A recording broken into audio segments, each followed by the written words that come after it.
Thank you, Kathy. Good morning. Welcome back this morning. I hope you all had a delightful evening last night visiting some of the venues here in Minneapolis. We went to the mall and rode the Hiawatha up and down and the passes. And as I often say to people, I'm delighted to have the opportunity to ride the rail facilities that the generous people of Minneapolis have provided for we tourists to ride up and down the rail, and I like to take full advantage of that. Thank you, those of you who are from Minneapolis. I love to do that in Chicago, of course, and Cleveland, and look forward to that maybe soon in Raleigh. Is that the case?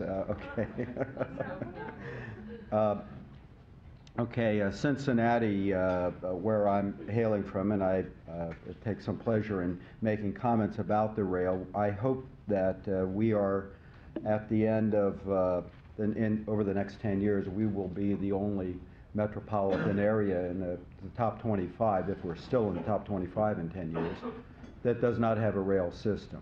And that may continue for some significant time beyond that point. Who knows what lies in the future?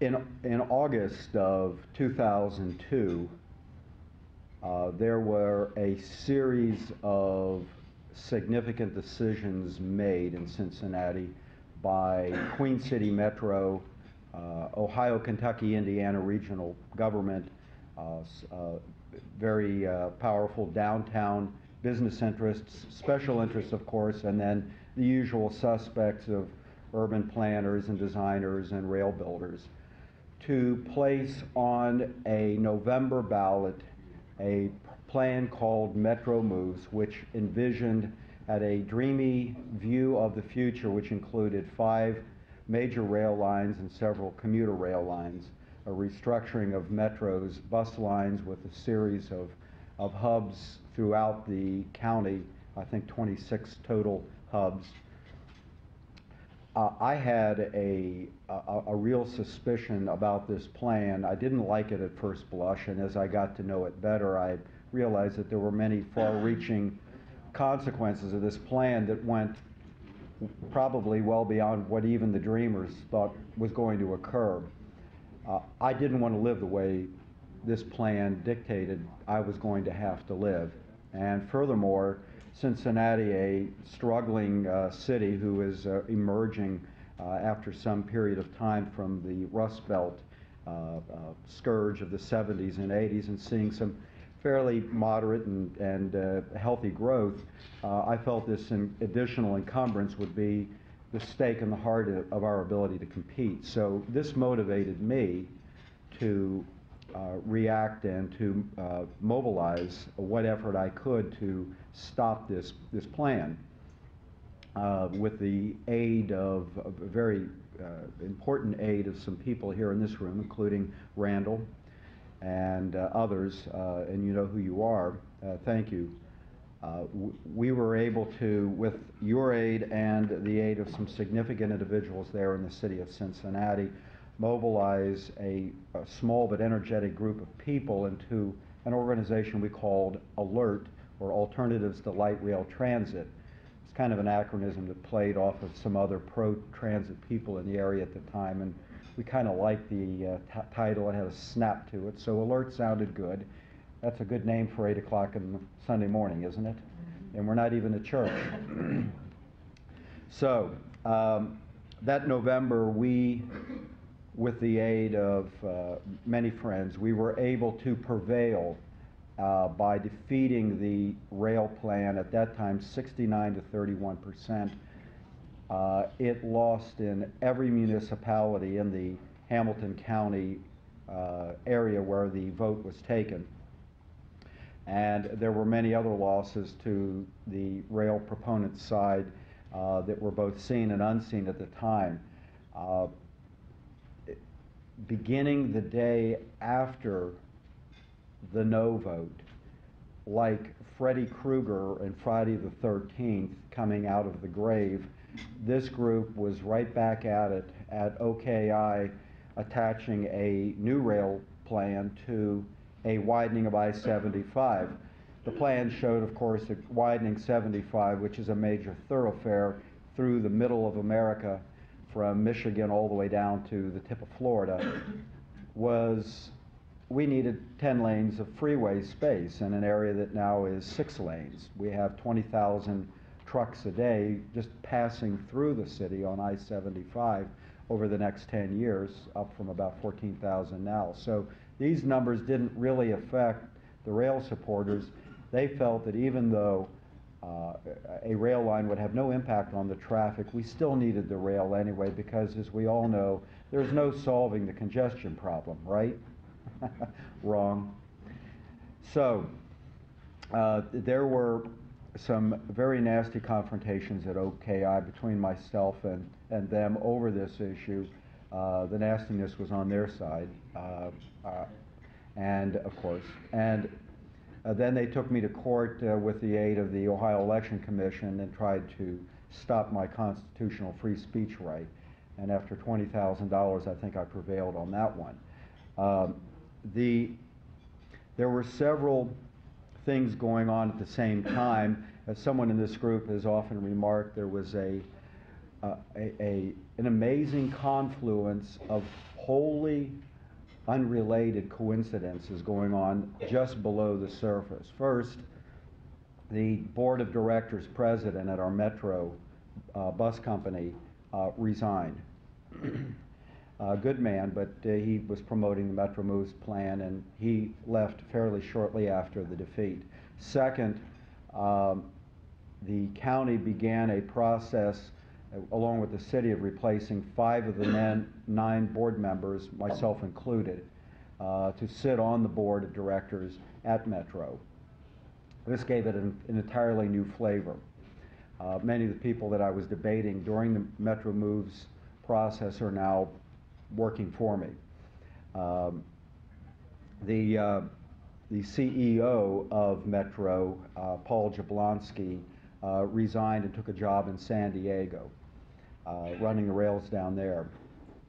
And the director, the most vociferous supporter of rail, was at OKI, and that individual, we did find one rail left over from the anticipated building of the light rail, and we put him on that rail, and he was run out of town in short order. Where he is today, I don't know, and I don't want to know.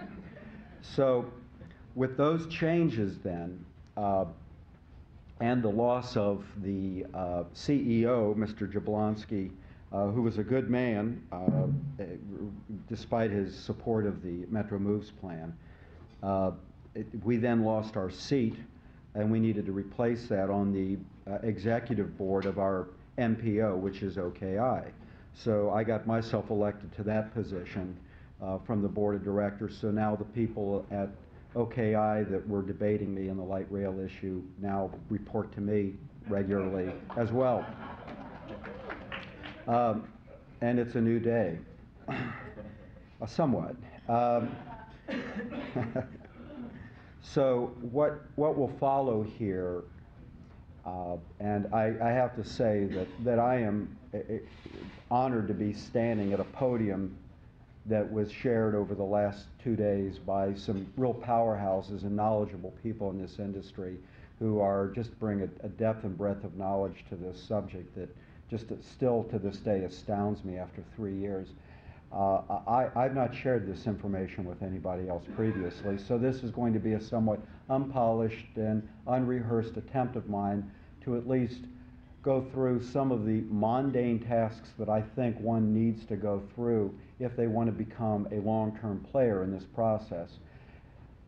Being a knowledgeable individual, as I think everyone that I've met here is on this subject, doesn't persuade anybody that we are right or that we have the best idea. There's going to be competing ideas out there, and certainly many people who hold the rail idea hold a religious type of fervor for that idea, and they're not going to listen to logic. But I find that if you are willing to work in a, and I'm getting an echo here, maybe I'm standing too close to this microphone. If you work at consensus building. This is the key to this effort. And so what follows are some of my steps to work at building a coalition, a consensus of individuals where they begin to trust and see my advice as something other than just no rail, no rail. As I mentioned, our board of directors was appointed by the city and the county, 5 new members who have somewhat similar views to mine, not necessarily totally, but they knew that with a 69% vote that Metro Moves, at least for the time being, was dead, so we kind of had to put that, if anything, on the back burner, if not off the stove altogether. So the immediate pressure of the rail, at least on Metro, comes from outside sources. We needed to replace our CEO, and I wanted to put somebody in that position that was very effective and very strong, and no one expected me to go out and find this individual here on the screen, Mike Setzer, who ran and built the Hiawatha line here in Minneapolis. Mike is a very good man. He's a strong individual when he has to be, but he's deft at dealing with politicians, and we have plenty of them in Cincinnati, just like they had here in Minneapolis. So it was my move to bring in a guy who built the rail line, which no one could understand why I would do that, and maybe later I have not had any reason to regret that decision. Mike is a very capable and able individual, and Mike understands that we're not going to be building rail anytime, as long as I'm on the board, and anytime probably beyond that for some period of time. Mike does bring a depth and breadth to this organization, but in the meantime, it took us 6 months to put someone in this position. So for that period of time, this was a board whose prior duty was usually that of just simply providing consent and some maybe vision for the future, and I use that term sparingly. We were involved in the day-to-day sausage making of running a bus company because there were all kinds of things going on at this time, and I won't get into all of the minutia, but running a bus company is real work. A couple of things that projects that I've involved myself in. What you're looking at here is the only photograph that I have of the Riverfront Transit Center. Now, this is a transit center that the people of Cincinnati paid, along with you in the room, $70 million for, but no one in Cincinnati knows we have a transit center on the riverfront because it's under 2nd Street. You see, what you're looking at there are 2 submarine-type doors that close because we're in a floodplain. And on the other side of that wall is a brand new 4-lane or 8-lane expressway called the Fort Washington Way that runs right through downtown Cincinnati. We have the Ohio River is behind me. Occasionally that river comes up and it will fill this area where I'm standing here, maybe 4, 5, 6 feet up that wall.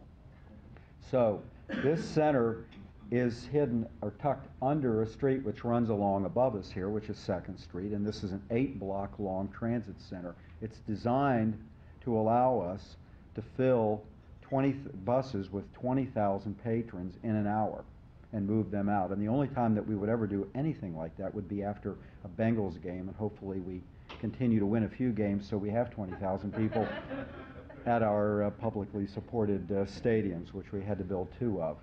Okay, so what's unique about this, though, also, is we didn't get a railroad, but we did get an underground railroad museum. Now, no, Tom, it is not a museum dedicated to that under the Central Parkway Canal subway that you referred to lovingly the other day. But this was the juncture point here for slaves migrating out of the south to the north, and the museum is immediately to my right. The basement of it is, and just beside that is a new parking garage that's being built for $20 million with CMAQ money. That's the Congestion Mitigation and Air Quality Funds, to build a parking garage. Well, see, we have to build a parking garage to get the building out of the floodplain so that developers will come along and spend their money to build whatever offices or retail or walkable communities that they deign to build. Well, here's our part in this, and this is where you can be a consensus builder. We inherited the transit center. We needed a flood wall, so what else do you do when you need a flood wall? You go to the federal government and get $70 million to build a useless transit center that nobody needs or uses. We use this area for parking, and we charge parking, except on Sundays when there's a Bengals game 10 times a year. So what do you do with this? Well, they now decide that they want to develop that area down there on the riverfront. It's going to be called the Banks, and I had a conversation this week with the new director that we appointed to OKI, who calls me whenever they decide to do something different. This is a delightful experience now. And he's on his way to Columbus, and what they've decided to do is they're going to take that $20 million and they're not going to build the garage with it. They're going to get other funds for that. What they need is the $20 million to build the support network of roads down there in the riverfront. Well, what else would you use mitigation money for but to build roads with, right? But wait a minute, I didn't think you were supposed to be able to build roads with this. They need our acquiescence at Metro in order to do this. Now, for me, it's a slam dunk. Some of you may find this distasteful, but the money's already allocated. It's going to be spent. What we want out of the $20 million is we want 6 buses and we want operational funds so that we can run a new transit network down here to the river to pick up the parkers and take them uptown to their jobs. And we need the funds to operate those buses with. So we'll take some of that $20 million and we'll build that, and the developers, which will include all of those people who supported the light rail issue, will be the ones who benefit from our acquiescence to this. So this is consensus building in my mind. Transit center, this is Government Square. This is where our transit center is now. It's on 5th Street, 3 blocks north of what you just looked at. This center will be, this is the rebuilt center, what we're expecting to build. You'll see 6 sawtooth bays here instead of the 20 that were under the one down on 2nd Street. This will accommodate approximately, I forget what the total number is on a daily basis. I apologize, the total number of riders. But this is our transfer point. This is our major hub in Cincinnati. This rebuilding here will cost a total of $9 million. There's a series of shelters that run around to the left out of view, and behind here where this illustration is taken from, there'll be hubs down below us. Again, the city of Cincinnati needed to do something with 5th Street. So what we've done here is we're going to partner with the city. They're going to come up with some of the money to help us build this, and they also get a better throughput here on 1, 2, 3, 4 lanes of traffic. Now they have 3. They pick up additional throughput here.